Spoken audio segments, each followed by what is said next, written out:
Seigneur Jésus, enseigne-moi ta parole. Oh mon Dieu, prends pitié de moi.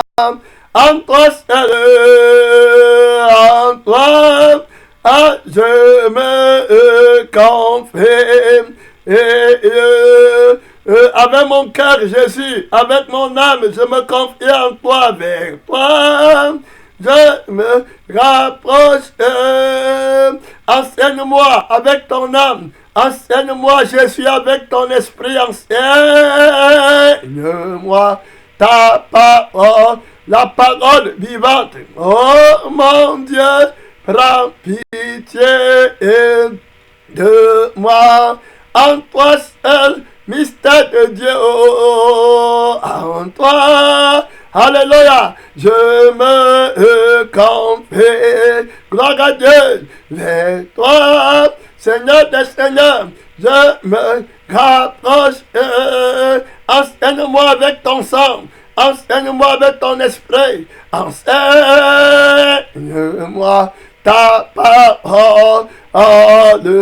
Oh mon Dieu, prends pitié de moi. Amen, amen, amen. J'ai baissé le micro des poèmes. On ne vous entend pas.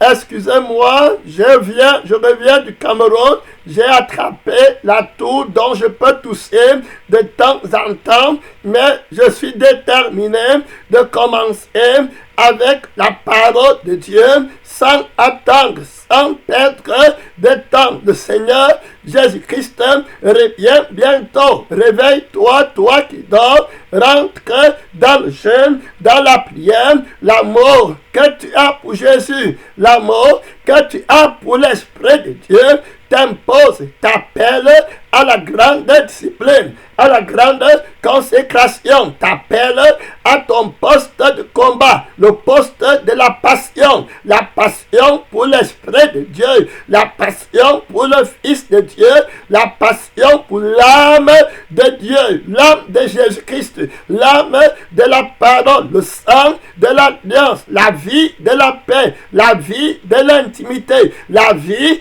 de l'ami fidèle. Tu es déterminé à marcher avec lui, à le connaître dans la plus profonde intimité, entre dans le jeûne, entre dans le brisement, entre dans la profondeur de la parole de Dieu, dans la profondeur de la connaissance de Jésus, entre dans l'excellence de la connaissance de Jésus-Christ, qui va faire en sorte que tu découvres et que tu considères toutes choses comme l'amour, toutes choses, sans aucune exception, la profondeur de la connaissance de la parole de Dieu, la connaissance de la vie de la parole, la connaissance de l'esprit de la parole, connaître la parole par le sang, par l'âme, par son cœur, connaître la parole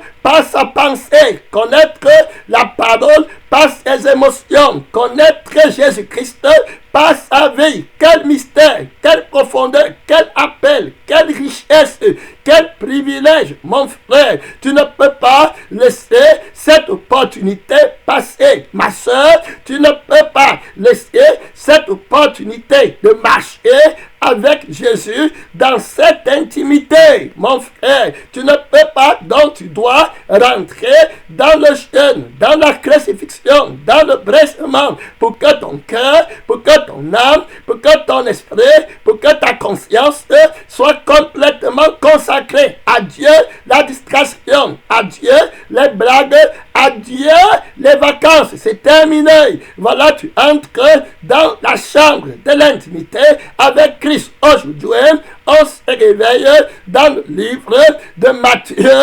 chapitre 19, à partir du verset 10, on va jeter brièvement un coup d'œil dans la parole de Dieu pour poser le fondement. Voilà du commencement de cette marche avec Christ dans le voyage qui s'ouvre à nous au début de cette année où Christ a préparé toutes choses pour nous. L'année commence par le mouvement de l'Esprit, par la grâce de Dieu, parce que le Seigneur Jésus-Christ a dans son cœur ce qui veut révéler. L'année triomphale avec Christ dépend de la révélation de l'Esprit de Dieu. C'est individuel, cet appel à laquelle Dieu, cet appel où que Dieu te destine. Matthieu chapitre 19 au verset 17, la Bible dit au verset 16, et voici un homme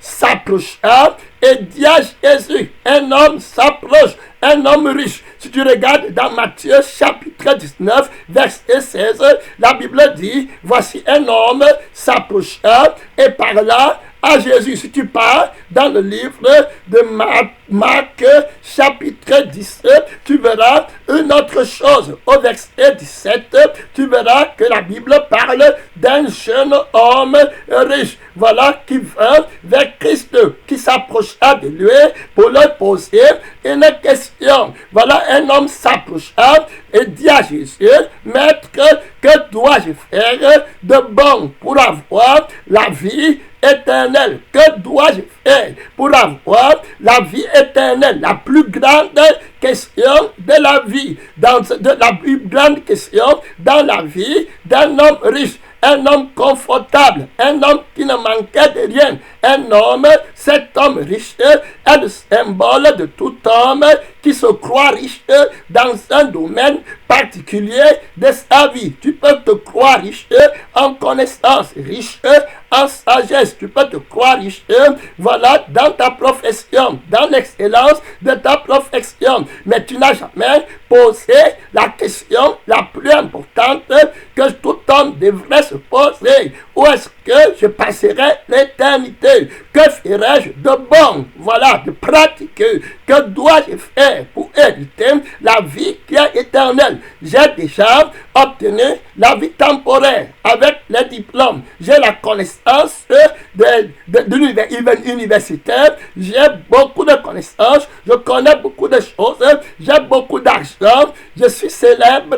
Je suis grand footballeur. J'ai la connaissance en ce qui concerne le football. Je suis doué. J'ai la connaissance dans plusieurs domaines de la vie. Mais je remarque que toutes ces choses sont inutiles. Toutes ces choses passeront. Que dois-je faire pour hériter la vie éternelle? Où passerai-je l'éternité? Seigneur des Seigneurs, si je viens vers toi, ce n'est pas parce que je manque de quelque chose dans le monde, mais je ressens au fond de moi qu'il y a une question, un vide, une question à laquelle je ne peux pas répondre malgré la multiplicité de mes richesses. Je sens ce vide. Que dois-je faire pour hériter la vie éternelle, pour ne pas mourir, pour être éternellement heureux, pour être éternellement prospère, pour être éternellement glorieux? Que dois-je faire? Qu'est-ce que je dois faire? Où est la réponse? Où est le mystère? Où est la réponse à cette question mystérieuse? Je veux connaître le mystère de cette réponse. Peux-tu me la révéler? J'ai fait beaucoup d'autres choses.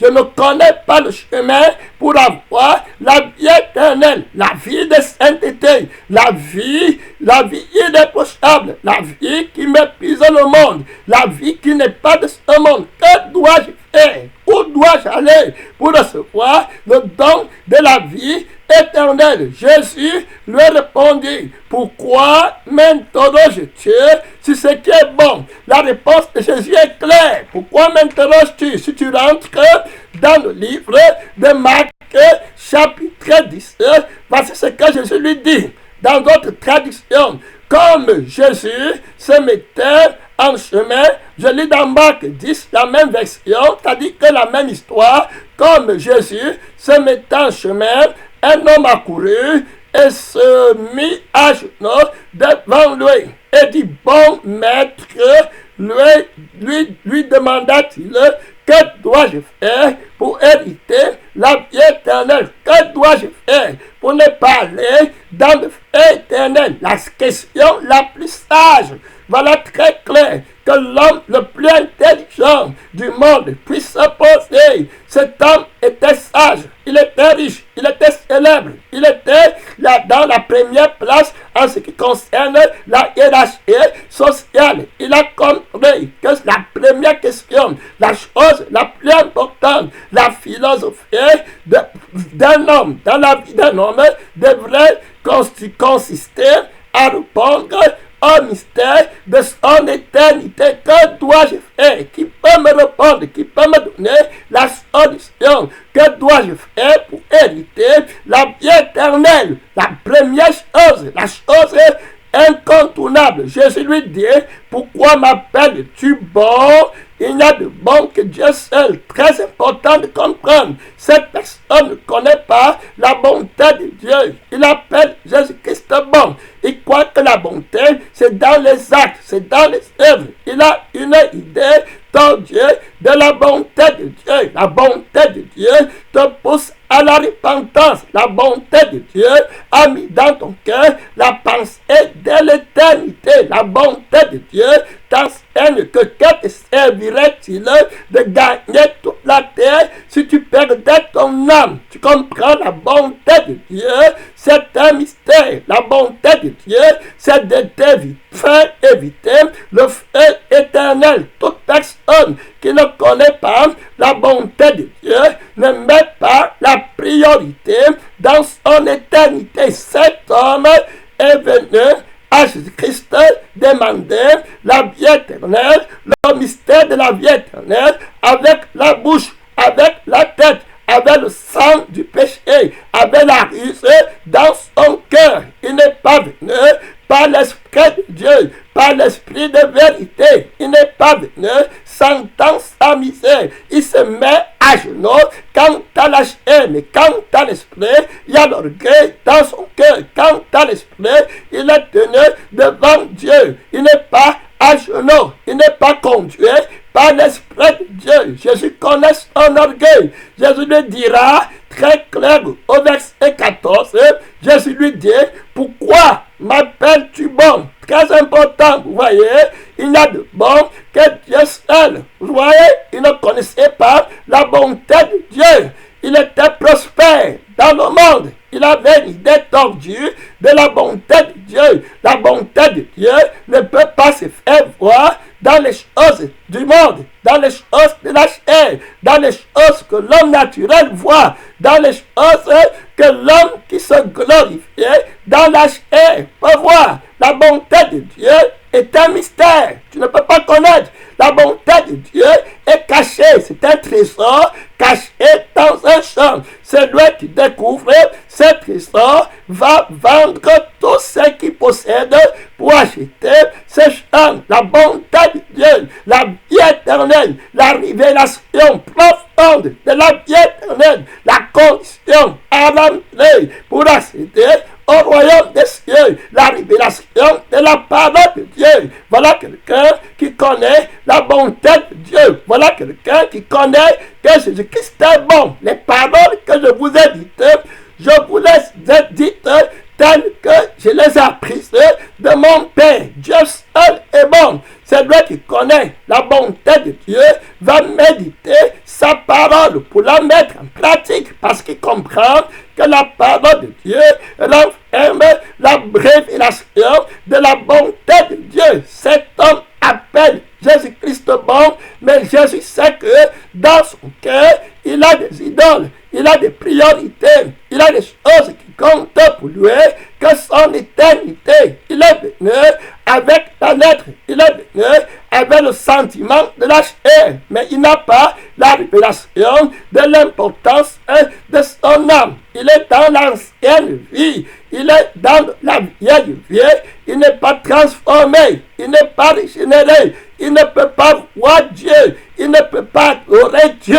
Pour lui, la vie sur la terre est encore plus importante que la vie du ciel. Il est de la terre, il ne peut pas adorer Dieu, car ceux qui adorent Dieu l'adorent en esprit et en vérité. Il va poser une question à Jésus. Que dois-je faire pour éviter la vie éternelle? Je suis riche, j'ai la célébrité, j'ai tout ce que je possède, je suis pasteur, j'ai j'ai une grande réputation, je suis chef de famille, je suis directeur de banque, je suis ministre, mais que dois-je faire pour hériter la vie éternelle? J'ai remarqué que les ministres meurent, j'ai remarqué que les riches meurent, j'ai remarqué que tous ceux qu'on célèbre, les rois de la terre meurent.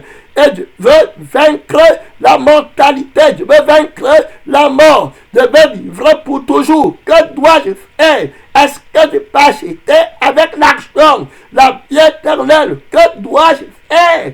Voilà très clair. Je considère encore beaucoup mon argent. Je considère ma force. Est-ce que tu as un secret à me dire pour avoir la vie éternelle pendant que mon cœur est encore dans le monde attaché aux choses de la terre? Est-ce que tu as un secret à me révéler pour compromettre un chemin plus court, un chemin facile où je peux aller au ciel avec ma première vie, où je peux tromper Dieu, qu'il est bon, voilà, avec ma bouche, alors que dans mon cœur, j'ai donné la bonté de Dieu. Jésus-Christ va lui dire, ne m'appelle pas bon, un seul est bon, voilà, un seul est Dieu. Si tu veux le servir, tu dois le servir en esprit et en vérité. Ne t'approche pas d'un homme. Beaucoup de personnes s'approchent de Dieu par les hommes. Quand tu as lâché par le pasteur, par l'église, par la dénomination, mais ils ne s'approchent pas de Dieu par le jeûne, par la prière, par le chemin de la croix, par le renoncement à soi-même, pour que Dieu les connaisse, pour que les yeux de leur cœur puissent contempler la bonté de Dieu. C'est les personnes qui murmurent de leur sort, c'est les personnes qui se plaignent et qui te disent de leur bouche que Dieu est bon. C'est les personnes qui tiennent beaucoup à leur vie sur la terre et ils te disent que Dieu est bon. C'est les personnes qui compromettent à gauche, à droite pour garder leur vie et ils disent que Dieu est bon. Ils jugent la bonté de Dieu à partir de leur vie qui fleurit. Si la vie cesse à fleurir, Dieu n'est plus bon. Jésus les connaît. Ils ne sont pas tirés par le Père. Jésus va les juger par la parole. Il va les tamiser. Il va les passer au peigne fin. Et ils vont rentrer dans la tristesse. Les menteurs, les faux chrétiens, les faux adorateurs, les faux appelés, les faux pasteurs, les faux frères, les faux chantresses qui sortent du milieu du peuple de Dieu et qui partent à la perdition et qui disent à la bouche que Dieu est bon. Ils pensent que la bonté de Dieu, c'est les choses de la terre. La Bible nous dit très clair, le Seigneur lui répondit, tu ne tueras point. Il dit que voilà, il dit que si tu vas entrer, pardonnez-moi, si tu vas entrer, si tu vas entrer dans la vie très claire, voilà, observe les commandements. Voilà ce que Dieu lui dit. Lesquels lui dit-il? Et Jésus répondit, tu ne tueras point, tu ne commettras point d'adultère, tu ne déroberas point, et tu ne diras point de faux témoignages. Très clair, voilà l'homme, honore ton père et ta mère, et tu aimeras ton prochain comme toi-même. Le jeune homme lui dit, j'ai observé toutes ces choses, que me manque-t-il encore? Très clair, il est dans la lettre, il est dans l'ancienneté de vie, il est dans une vie qui ne peut pas renoncer à soi-même, il est dans le levain, il est dans la fausse prédication, il est dans la fausse connaissance de la bonté de Dieu, la fausse connaissance de la vie de Dieu, il est trompé par le faux prophète, il le connaît dans son âme qu'il n'a pas la paix de Dieu, qu'il est dans l'imperfection, il est trompé comme beaucoup d'hommes sont trompés. Ils ne comprennent pas qu'ils doivent renoncer à eux-mêmes, à tout ce qu'ils possèdent pour entrer dans la nouveauté de vie. Ils ne veulent pas naître de nouveau. Ils viennent à l'église avec de bonnes paroles. Certains ont des motifs que tu crois eux, mais ils ne veulent pas la vie éternelle. Ils n'ont pas médité le risque de ne pas avoir la vie éternelle. Ils n'ont pas médité sur le feu éternel. Le malheur de quelqu'un qui Éternel, Jésus va lui dire que pourquoi tu m'appelles bon. Dieu seul est bon, qui t'a dit que crains Dieu, il va t'envoyer dans le feu éternel. Que te servirait-il de gagner toute la terre si tu perdais ton âme? Voilà les paroles du Dieu qui est bon. Si ton œil gauche est pour toi une occasion de chute, arrache-le. Il vaut mieux pour toi aller au ciel avec un œil que d'aller dans le feu qui ne s'éteint pas avec deux pieds. Si ton action est pour toi une occasion de chute, débarrasse-toi de cet argent. Il vaut mieux pour toi aller au ciel étant pauvre que d'être riche et d'être jeté dans le feu qui ne s'éteint pas. Il ne connaît pas. Il est dans l'ancienne alliance. Il ne comprend pas la signification du péché. Il est partisan d'une église qui ne connaît pas l'explication de la sanctification. Être sanctifié, c'est être une nouvelle créature complètement. Les choses anciennes sont passées. Voici toutes choses sont devenues nouvelles. C'est pourquoi il dit à Jésus, j'ai observé tous ces commandements depuis ma jeunesse. J'ai observé tous ces commandements avec l'amour de ma vie dans mon cœur. J'ai observé que ne manque pas, ne vole pas, ne commet pas l'adultère, avec l'amour de ma vie dans mon cœur. Et je reconnais que je n'ai pas la vie éternelle. Que me faut-il encore, Seigneur des Seigneurs? Que me manque-t-il? Que dois-je faire pour hériter la vie de sainteté, la vie de justification, la vie qui a franchi ma conscience de connaître le péché, d'être libre? Je sens que mon cœur est partagé. Je sens que dans mon cœur, il y a l'amour du monde. Si quelqu'un aime le monde, l'amour de Dieu n'est point en lui. Il est dans la chair. Il est dans la catégorie des chrétiens qui pensent qu'ils peuvent gagner leur vie sur la terre et aller au ciel en observant les commandements. Je ne manque pas, je ne triche pas, mais il y a la jalousie quelque part. D'un autre côté, tu adores maman parce que la Bible dit tu ne peux pas adorer maman et Dieu. Tu ne peux pas servir deux maîtres à la fois. Tu dois renoncer à l'argent, à ta vie, à tes ambitions. Jésus va lui dire que tu ne peux pas avoir la vie éternelle si tu ne manges pas ma parole. Que me faut-il encore? Tu te observes, tu ne crois pas en ma parole. Beaucoup de chrétiens sont dans la situation de cet homme qui vient à l'église, qui viennent dans les maisons de prière avec des bonnes paroles à la bouche, mais qui savent dans leur cœur qu'ils ne partent pas au ciel. Ils sont toujours dans le péché. Ils se querellent, ils se disputent, ils les médisent, ils ont les mauvais soupçons, ils mentent, ils ont quelque chose à cacher. Ils ne peuvent pas dire la vérité selon leur cœur. Pourquoi? D'où viennent ces luttes? D'où viennent cette incertitude dans le cœur? Ça vient des passions, ça vient du fait que tu aimes ta vie. Il est dans l'ancienne alliance, il est dans l'âme du péché.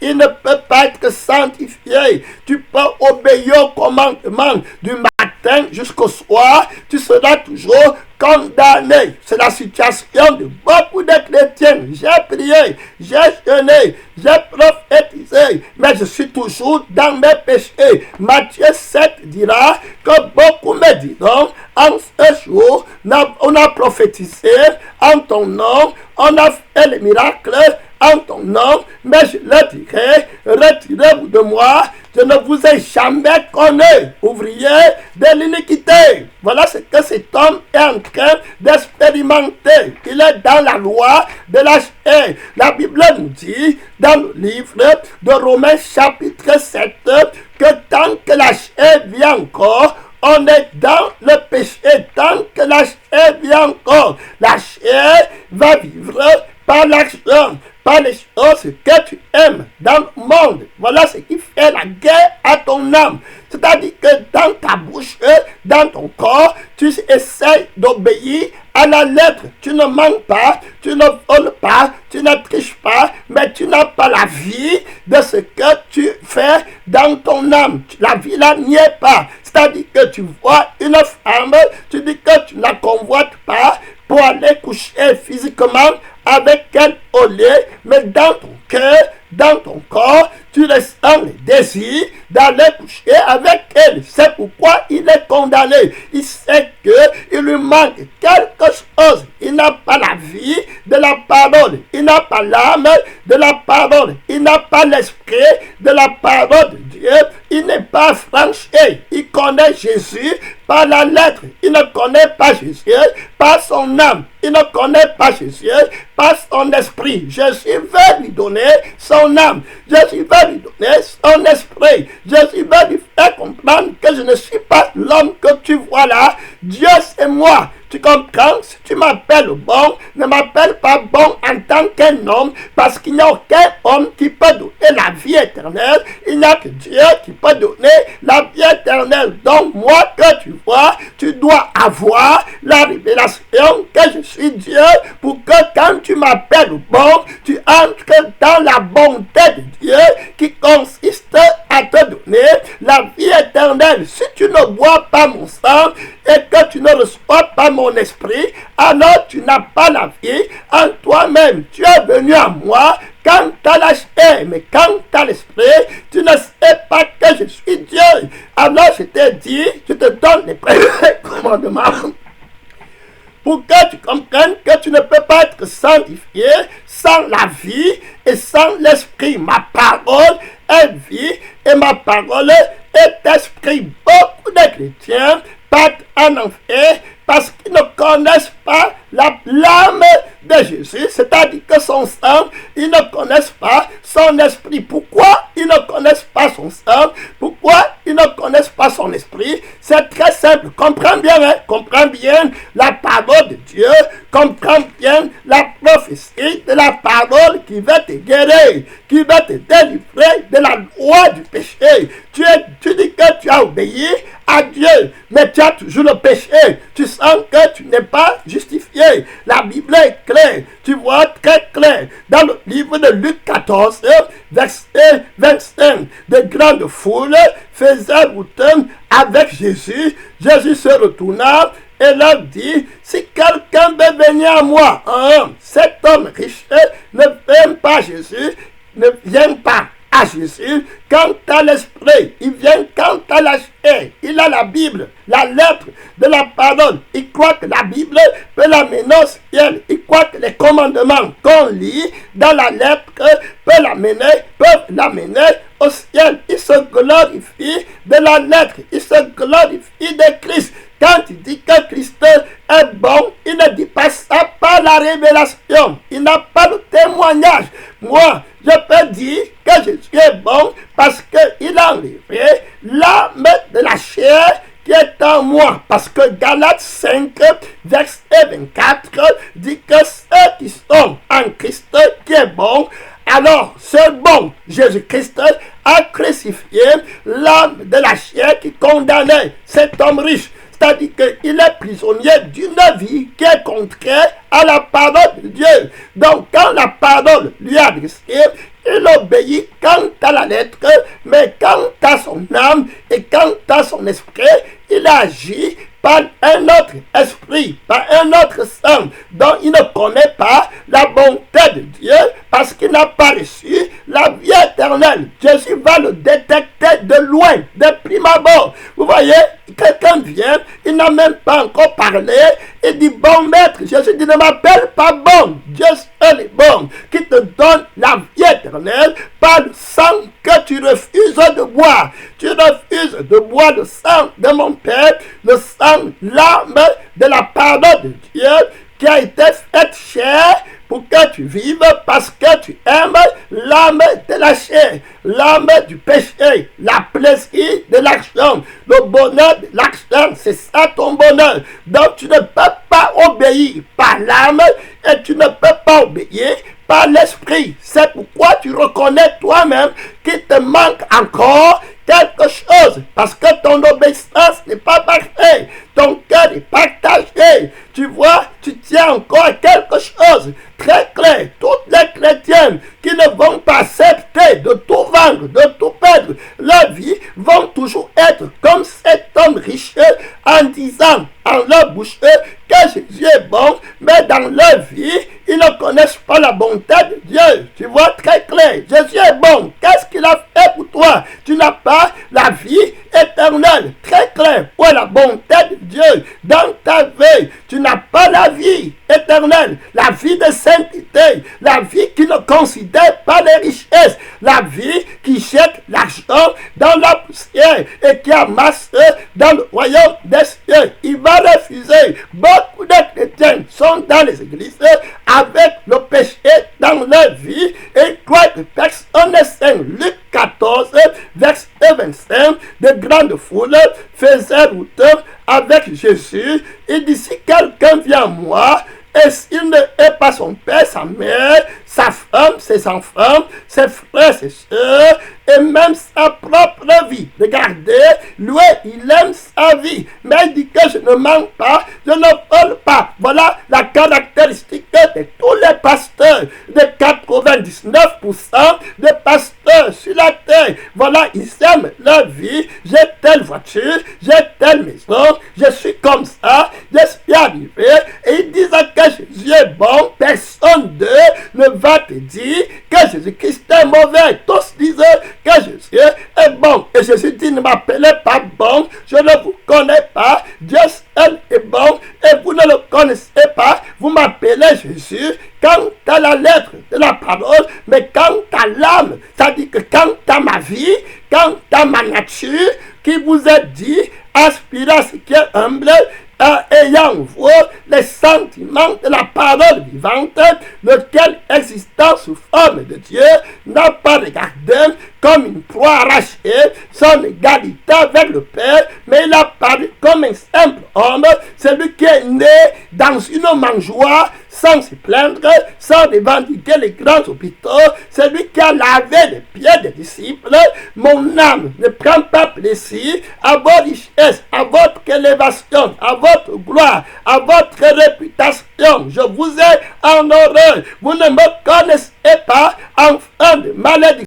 Vous combattez mon âme, vous combattez mon esprit. Ne m'appelez plus Seigneur, Seigneur. Pourquoi m'appelez-vous Seigneur, Seigneur, et ne faites-vous pas ce que je vous demande? Celui qui m'appelle Seigneur et va faire ce que je lui demande, parce qu'il a reçu la grâce de la bonté de Dieu qui lui a donné le pouvoir d'obéir par l'âme et par l'esprit, d'obéir par le cœur. Ton cœur est attaché dans le monde, ton cœur est attaché à la terre, et tu dis que Dieu est bon. Dieu ne t'a pas donné le cœur qui aime Dieu, tu es rejeté, tu ne connais pas la bonté de Dieu. Donc Jésus dit que tu dois renoncer à ta vie. Est-ce que tu comprends?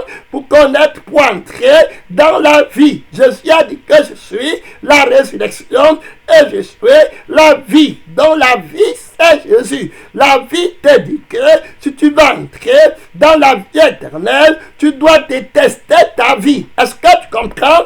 Le pasteur ne va pas te dire ça à l'église. Tu montes, tu descends. Ta vie est un péché. La vie à laquelle tu t'attaches est une malédiction. C'est maudit. Tu as une nouvelle vie en Christ. Jésus dit que ta vie, c'est ton ennemi. On t'a déjà dit ça quelque part. Mon frère, c'est terrible. Que dois-je faire pour éviter la vie éternelle? Je pars à l'église tous les jours, mais je suis encore dans la condamnation. Que dois-je faire, Seigneur des Seigneurs, pour éviter la vie éternelle? Déteste ta vie. Tu comprends? Celui qui voudra gagner sa vie la perdra. Mais celui qui la perdra à cause de moi la retrouvera. Est-ce que tu comprends?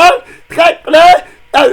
Marc chapitre 8 est clair, car celui qui voudra, verset 36, car celui qui voudra sauver sa vie la perdra, mais qui la perdra, qui perdra sa vie à cause de moi et de la bonne nouvelle, la sauvera. Tu vois très clair, lui tient beaucoup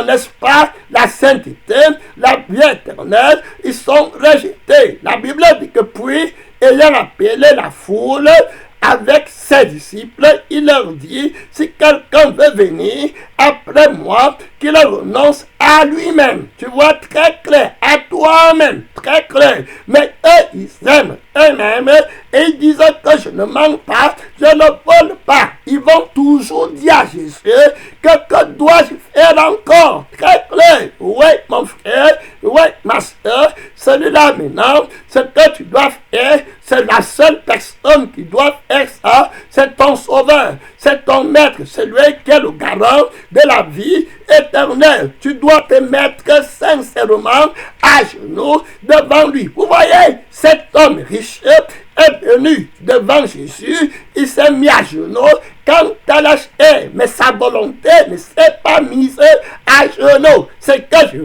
je fais, ce n'est pas à genoux devant Dieu. La caractéristique des personnes qui partent dans le feu éternel avec la connaissance littérale de l'existence du feu, de la vie éternelle, alors qu'ils n'ont pas la vie éternelle. Ils savent littéralement, ils ont lu que la vie éternelle existe, mais ils ne peuvent pas la voir. Ils sont aveuglés, frappés de malédiction, parce qu'ils ne se mettent pas à genoux quant à l'esprit devant Jésus. Ils se mettent à genoux quant à la chair devant Jésus. Tu comprends? Se mettre à genoux devant Jésus, c'est se prosterner, c'est renoncer à sa volonté, c'est remettre sa vie à terre en ayant la perdre pour entrer dans la nouveauté de vie. C'est renoncer à tes sentiments, à tes passions, à tes désirs, à ce que tu aimes pour aller entrer dans la vie. Il dit à tous dans Luc chapitre 9, il dit à un autre, suis-moi. Et il répondit, Seigneur, permets-moi d'aller d'abord ensevelir mon père. Mais Jésus lui dit, laisse-moi ensevelir la mort, mais toi va annoncer le royaume de Dieu. Un autre lui dit, je te suivrai, Seigneur, mais permets-moi d'aller d'abord prendre congé de ma maison. Jésus lui répondit, quiconque met la main à la charrue et regarde derrière n'est pas propre au royaume des cieux. Voilà, il va renoncer à suivre Jésus, mais il dit qu'il veut la vie éternelle. Combien sont les églises occupées? Tout le monde dit Jésus, Jésus, mais quand il faut renoncer à eux-mêmes, ils ne peuvent plus continuer là-bas. C'est pourquoi la prédication de la parole de Dieu a disparu dans l'église. Les paroles de Jésus ont disparu. Il y a beaucoup d'hommes riches aujourd'hui à l'église qui ont quelque part dans leur cœur la pensée de l'éternité. Mais il n'y a plus de pasteur pour leur dire la vérité, parce que les pasteurs sont corrompus à cause de la richesse de l'homme riche. Donc quand l'homme riche arrive à l'église, il se met à genoux quant à la chair, voilà très clair, et l'homme de Dieu prend gloire, et lui dit qu'il est sauvé. Jésus dit que tu n'es pas sauvé. Le Saint-Esprit va te convaincre que tu es encore un pécheur, que tu ne peux pas entrer au ciel avec les richesses de la terre. Tu vas aller sans richesse, tu vas aller près d'œil. Retourne à Satan et que lui appartienne. Le Saint-Esprit va donner la révélation, ce qu'il doit faire pour éviter la vie éternelle. Une question terrible, une réponse redoutable. Est-ce que tu comprends la réponse de Jésus à l'homme riche, mon frère? Hey! Alléluia! La réponse de Jésus à la question de l'homme riche, mon ami Jésus. La doctrine inévitable, la doctrine fondamentale, l'âme de la parole, la vérité pratique, concrète, mon frère, incontournable. Regardez ce que le Seigneur va lui répondre. Mon temps commence à aller à la fin. Matthieu chapitre 19, le jeune homme dit qu'il a fait tout ça, que lui manque-t-il encore? Le jeune homme dit, voilà, Jésus lui répondit, si tu veux être parfait, oh, alléluia, Si tu veux être parfait, alors vends ce que tu possèdes, donne-le aux pauvres, et tu auras un trésor dans le ciel, puis viens et suis-moi. Très clair, même ça. Voilà la réponse incontournable, la doctrine de Jésus, le cœur de Jésus, l'âme de Jésus, l'esprit de Jésus est décidé que tu ne peux pas entrer au ciel, tu ne peux pas entrer dans la vie de Dieu si tu ne renonces pas toi-même à tout ce que tu possèdes, à ta propre vie, à tes désirs, à tes sentiments, à tout ce que tu aimais. Si quelqu'un est en Christ, il est une nouvelle créature, L'ancienne vie est crucifiée complètement. Voilà ce que l'Esprit dit expressément à l'Église, à tout homme qui va aller au ciel, qui veut la perfection de Jésus-Christ. Il dit comment suivre Jésus dans Luc 9, le verset 57. Pendant qu'ils étaient en chemin, un homme lui a dit, Seigneur, je te suivrai partout où tu iras. Vous voyez, Jésus a d'abord dit que si tu veux me suivre, que tu renonces à toi-même. Vous voyez très clair. Si tu veux suivre Jésus pour arriver au ciel, si tu veux suivre la vie éternelle, c'est lui qui a dit que je suis la vie éternelle. Si tu veux suivre, c'est lui qui a dit que si tu crois en moi, tu ne mourras jamais. Alors, il te dit que la condition incontournable, c'est que tu vendes tout ce que tu possèdes dans ton cœur, dans ton âme, dans ton esprit, afin que tu ne vives plus pour autre chose et que tu vives pour Dieu et que tu adores Dieu. Tu comprends de tout ton cœur, de toute ton âme, de tout ton esprit, pour que les yeux de ton cœur s'ouvrent et partent au ciel. Parce que ceux qui partent au ciel suivent le ciel par leur cœur. Là où est ton cœur, là aussi sera ton trésor. Le ministère de la nouvelle alliance, la grâce de Dieu, là où il y a le sang, on suit Jésus par le sang. Par le sang qu'il a apporté. Tu comprends, qui est contre le sang de la terre, le sang de la perfection, le sang de la satisfaction, le sang qui marche avec le témoignage que tu es enfant de Dieu. Tu ne vas plus dire que me reste-t-il encore, parce que tu es dans le sang du témoignage. Tu es témoin que Jésus est la vie éternelle. Tu comprends? Le sang qui lutte contre la chair, contre les passions, contre la richesse du monde, contre la gloire du monde, contre la sagesse du monde, incontournable. Tu dois perdre ta vie. Très clair. Jésus dit ici là que dans Marc chapitre 9, très clair, voilà, Jésus va parler dans le livre de Luc, chapitre 9, Jésus lui répondit, les renards ont des tanières, les oiseaux du ciel ont des nids, mais le Fils de l'homme n'a pas de lieu où reposer sa tête. Voilà très clair. Il a parlé beaucoup sur comment est-ce que quelqu'un, l'homme, le chrétien, devait le suivre. Comment suivre Jésus dans Luc chapitre 9, le verset 23. Puis Jésus dit à tous, tu comprends, à tous qui vont venir à lui, posant la question, que dois-je faire pour hériter la vie éternelle? Toutes les prédications qu'on te donne à l'église, ne mente pas, ne vole pas, ne triche pas, oublie ça, c'est zéro. Tu ne peux pas voir la sainteté, le témoignage, la vie de Jésus, tant que tu n'es pas crucifié, tant que tu n'as pas renoncé à tout. Je vous dis que très clair, le Saint-Esprit insiste.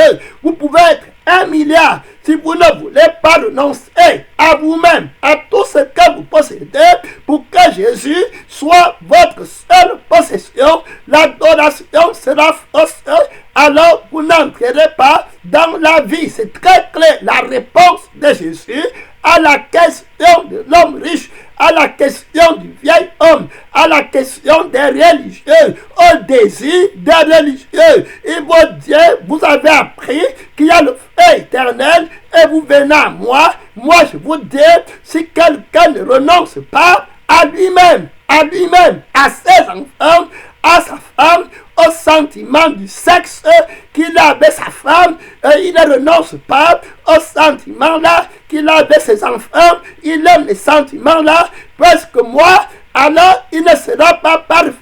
Renonce à tout ce que tu possèdes, charge-toi de ta croix et viens, suis-moi. Mon Père ne tolère rien, le seul Dieu qui est bon, qui va te donner la vie éternelle, t'ordonne que si tu veux gagner ta vie, tu la perdras. Est-ce que tu as compris? Quel que soit le prophète, quel que soit ton raisonnement, quelle que soit ta malice, Dieu te dit que si tu ne fais pas renoncer à toi-même, tu perds ton temps, tu vas bientôt rétrograder. Qui que tu sois, la parole est claire. Luc, on va prier. Luc chapitre 9, puis Jésus dit à tous, si quelqu'un veut venir après moi, qui qu'il soit, qu'il renonce à lui-même. Très clair. Il va dire à l'homme riche dans Matthieu 19, il va lui dire que pour que tu me suives, va vendre tout ce que tu possèdes, donne le pauvre, vendez. Il a dit dans le livre de Matthieu, chapitre 6, vendez ce que vous possédez. Je parle de la doctrine de Jésus, le sanctificateur, celui qui sanctifie, le sanctificateur, la vérité éternelle, c'est lui qui connaît le péché, c'est lui qui connaît le mystère du péché, c'est lui qui connaît l'homme du péché, c'est lui qui connaît l'origine du péché, tel que si tu ne renonces pas à tout ce que tu possèdes, tu ne peux pas le suivre. Mon frère, ma soeur, le faux prophète t'a menti. Réveille-toi dans le jeûne, dans la prière. Tu n'auras pas le cœur pur. La méditation de la parole que tu dois méditer jour et nuit, c'est renoncer. Tu n'acceptes rien. Tu es crucifié avec Christ dans l'ancienne vie. Tu n'es pas quelqu'un qui est sauvé parce que tu obéis. Ne manque pas, ne vole pas. Tu es sauvé parce que Jésus t'a déclaré après avoir annulé la vie là qui disait que je ne manque pas, je ne vole pas, je ne triche pas. Il t'a mis dans la vie qui ne peut pas mentir, qui ne peut pas voler. C'est très clair. Voilà la seule réponse que Jésus te donne dans Luc 9, le verset 27. Il dit à tous, si quelqu'un veut venir après moi, qu'il renonce à lui-même. Très clair, qu'il se charge chaque jour de sa croix et qu'il me suive. Car celui qui voudra sauver sa vie, hey, mon frère, ma soeur, si on ne te prêche pas ça à l'église, c'est qu'on ne te prêche pas la parole. Tu es dans l'erreur. Mon frère, la gloire de Dieu, Jésus-Christ te dit que, car celui, le sauveur des sauveurs, le sauveur du monde, le Seigneur des seigneurs, l'alpha et l'oméga, c'est lui qui n'a jamais péché, le Créateur, mon frère te dit que c'est lui qui voudra. Bon, arrête-toi, va gêner. Hey, va gêner, mon frère. Arrête-toi, arrête ton bruit. Ne médite plus une autre parole. Il vient de te donner le secret. Le secret à l'homme riche, il lui a donné le raccourci. Il dit que va, arrête-toi. Tu as trop prié, tu as trop gêné, tu m'as trop dit les bonnes paroles à la bouche, mais je te dis que les bonnes paroles ne peuvent pas me corrompre. Tu dois changer le sang et la chair dans laquelle tu vis ne peuvent pas hériter le royaume de Dieu. Va méditer, va chercher la force pour vendre tout ce que tu possèdes.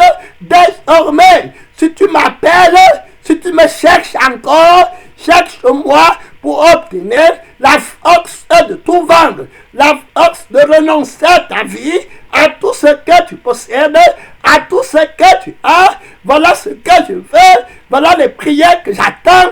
J'attends quelqu'un qui va me dire que j'ai entendu ce que tu as dit et je te demande la grâce de renoncer à moi-même, à ma vie, à ma famille, à mes émotions, à mes sentiments, à mon argent, à mes habits, à mes voitures, à mes amis. complètement pour que tu sois toi en moi. Voilà quelqu'un, voilà ce que j'attends, car celui qui voudra gagner sa vie la perdra, mais celui qui la perdra. Donc j'attends les personnes qui vont perdre pour que moi je gagne. J'attends les personnes qui vont dire que voilà Seigneur, je te donne ma vie. Quand ils vont me donner leur vie, je vais descendre du ciel pour travailler à leur place, dans leur cœur. Et puis, je vais les recréer et je vais les envoyer au ciel. Et ils seront assis avec moi dans les cieux et je serai en eux en train de travailler sur la terre. C'est Christ qui travaille dans la vie des chrétiens qui sont sanctifiés. L'apôtre Paul dit que je combats par sa force qui agit puissamment en moi, alors que moi-même, dans Éphésiens chapitre 2, je suis assis avec lui dans les lieux élevés. Quand je suis monté avec lui, lui-même, il est descendu pour faire le travail de Dieu. Il a un bon cœur, il est tout puissant. Que servirait-il? Il répond à l'homme riche dans le livre de Luc chapitre 9. Et que servirait-il à un homme de gagner toute la terre s'il se détruisait ou se perdait lui-même? Car quiconque aura honte de moi, j'aurai honte de lui. Donc tu comprends très clair que tu dois renoncer à toi-même. Il te dit que toute ta richesse ne vaut rien. Tu dois renoncer pour naître à nouveauté de vie. On va prier Matthieu chapitre, la Bible est claire, tu vois clairement dans Matthieu chapitre 19, le jeune homme, Jésus dit que après avoir entendu ces paroles, tu vois, quelqu'un qui venait de dire, bon maître, quelqu'un qui venait de dire que je me mets à genoux devant Jésus, il écoute les paroles, la révélation, la vie de la vie, il laisse quelqu'un qui disait qu'il recherche la vie éternelle avec la bouche. Quand la révélation vient, voilà ce qu'il va faire. Il va dire que la parole est Dieu. Tu comprends? Le menteur, la parole de la croix va vous arrêter. Quelqu'un qui connaît la valeur de la vie éternelle va faire comme Pierre. Il va dire que tu as les paroles de la vie éternelle. C'est ça que je recherche. Et j'ai compris que rien ne vaut la vie éternelle. Je suis prêt à perdre tout ce que je possède pour avoir la vie éternelle. Tu comprends? La réponse de Jésus incontournable. Ne dis pas qu'il a seulement dit ça à l'homme riche. Il a dit à tout le monde qu'il a suivi. Renonce à toi-même. Il a dit dans les 4 livres de l'évangile clairement, c'est lui qui veut gagner sa vie, la perdra. Tu ne peux pas voir le cœur qui est peur. Tu ne peux pas défier Jésus et alors que personne ne te demande. Avant que les pentecôtistes ne viennent, on croyait que les catholiques étaient dans la vérité. Maintenant, le diable a arrêté les pentecôtistes. Et tu crois que parce qu'ils sont nombreux dans la doctrine de ne ment pas, ne vole pas, tu crois que Dieu est avec eux, tu crois que Dieu change, n'as-tu pas lu que Jésus-Christ est le même hier, aujourd'hui, et éternellement? Les gens vont changer, les religions vont changer, les hommes vont changer, le faux prophète va tordre la parole, mais Jésus dit que le ciel et la terre vont passer, mais mes paroles ne passeront jamais. Si quelqu'un veut me suivre pour aller au ciel, qui renonce à lui-même. Très clair, décidé. La réponse de Jésus à l'homme riche. On va prier, mon frère, on va prier, ma soeur. Tu vas voir la force de gêner, la force d'avancer. Tu médites pour mourir, tu médites pour renoncer à toi-même. Le 14, verset 33, Jésus dit, ainsi donc, quiconque d'entre vous ne renonce pas à tout ce qu'il possède, frère. Hey, alléluia, alléluia, gloire à Dieu, gloire à Dieu. On va prier. Réveille-toi, ton pasteur ne peut pas accepter la révélation. Le faux prophète ne peut pas accepter. Tu vas partir comme l'homme riche. Mon frère, l'heure est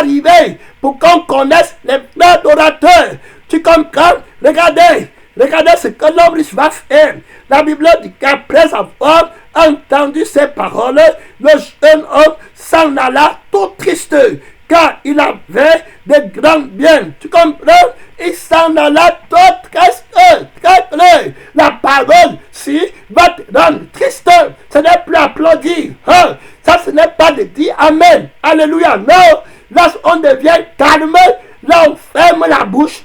Qu'est-ce qu'il dit là? Renoncer à tout ce que je possède, à ma vie, à tout perdre. Il est sérieux, il comprend ce qu'il veut dire. Alors, on l'abandonne. On commence à dire qu'on ne manque pas, on ne vole pas, on est sauvé. La doctrine du pharisaïsme, je dis que vous n'allez pas le changer. Montez, vous descendez, les gens vont continuer à aller en enfer. Si c'était possible d'être sauvé comme ça, Jésus ne serait pas venu mourir à la croix. La mort de Jésus a tué la première vie pour mettre sur pied une vie qui ne possède rien, une vie qui s'affectionne aux choses d'en haut. Si vous êtes ressuscité avec Christ, affectionnez-vous aux choses d'en haut. La réponse de Jésus à l'homme riche est catégorique. Mon frère, va chercher les pasteurs quand tu dis qu'ils prêchent la parole les attend. Va chercher les hommes de Dieu qui font des miracles et qui veulent combattre Jésus-Christ, l'alpha et l'oméga. Jésus les attend sur le miracle de la sanctification, puis qu'il produise le cœur qui est nouveau. Toutes les personnes là, aucun d'eux n'aura l'assurance véritable du salut. Ils seront toujours dans les péchés. Quand Jésus est venu, il a dit: qui d'entre vous me convaincra de péché? Très clair. L'homme nouveau, le miracle de la sainteté, Jésus est clair. Voici la réponse de Jésus-Christ à l'homme riche, à toi le vieil homme, à toi pasteur, à toi prophète, à toi évangéliste, à toi missionnaire, qui que tu sois, chante que tu sois. Jésus dit que voilà, quiconque d'entre vous, voilà, quiconque, il faut bien comprendre, frère, dans n'importe quelle génération, Jésus dit qu'il ne change pas, le péché ne change pas, le péché est toujours le même, la vie du péché est toujours la même vie. Jésus t'a dit dans toutes les générations, il dit que ainsi donc, quiconque d'entre vous ne renonce pas à quoi? À tout, souligne le mot là. Frère, sœur, tu comprends? Hey, souligne le mot là. Non, ne prie plus ailleurs. Jésus t'a donné le secret. À tout, à ton mariage, à ton travail, à ta profession, à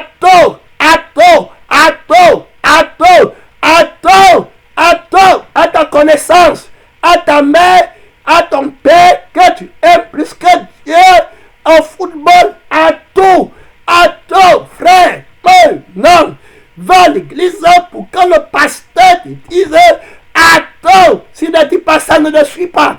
À tout ce que tu possèdes, il ne peut. Jésus dit que on va prier, frère. Mon temps est passé. Jésus dit que tu ne peux pas.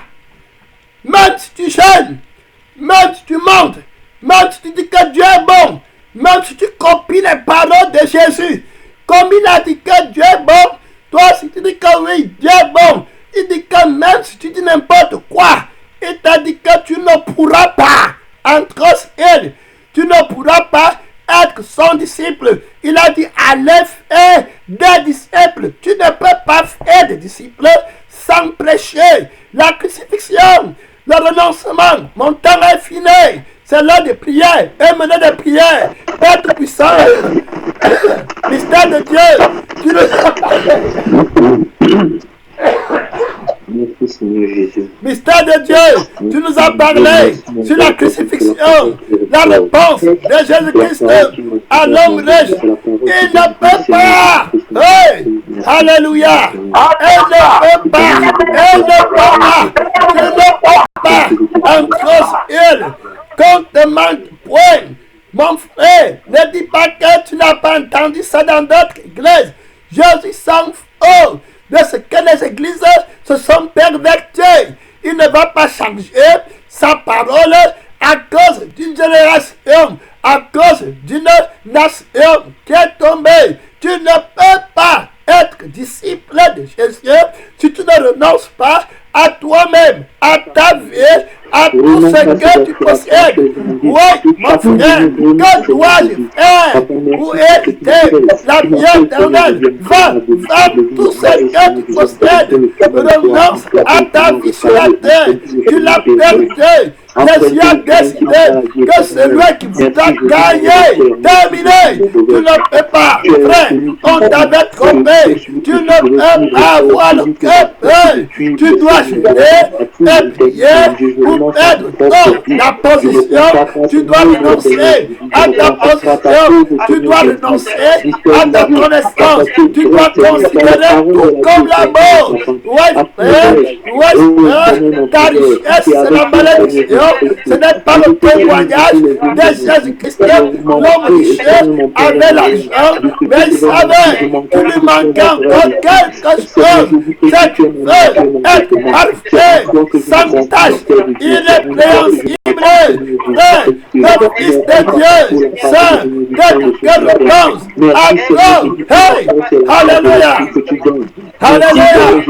La parole, renonce à toi. Voilà la réponse de la réponse, la révélation de la réponse à la question de l'homme riche. Renonce à tous et quel possède, quelle que soit la force de maman, il va tomber, frère. Si tu veux que je la verse, maman, dans ta vie, renonce à toi-même. Hey, alléluia, renonce à toi-même, à ta vie, à tes penchants, à tes passions, à tes sentiments, à tes moments.